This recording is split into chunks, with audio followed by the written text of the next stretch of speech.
এক একটা নারীকে আল্লাহ তাআলা এক একটা ফ্যামিলির ম্যানেজিং ডাইরেক্টর বানিয়ে দিয়েছে। অনেক স্ত্রী আছে স্বামী ঘরে ঢুকলেই ঘরে আটা নাই, রুটি নাই, চাল নাই, ডাল নাই। অনেক বোনেরা আছে বাইরে যাওয়ার সময় পার্লারিং করে মেকআপ করে সুন্দর জামা কাপড় পরে বাইরে যায়, আর স্বামীর সামনে আসলে বুয়ার মতো থাকে। ড্রাইভারের সাথে কথা বলার সময় মিষ্টি হাসি দিয়ে কথা বলে। বাজারে শপিং করতে গেলে আসসালামু আলাইকুম ভাই কেমন আছেন, কি সুন্দর আসসালামু আলাইকুম। স্বামীর সামনে আসলে আর এই মিষ্টি কথাটা নাই। কেউ ফোন দিয়েছে, হ্যালো কে, স্বামীকে চায়, উনি বাসায় নাই, কাট।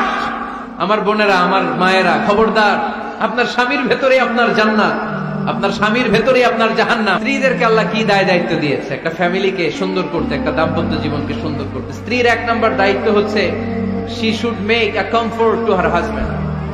স্ত্রীর উচিত স্বামীর জন্য ঘরটাকে প্রশান্তির নীড় বানিয়ে রাখা। কি বানিয়ে রাখা?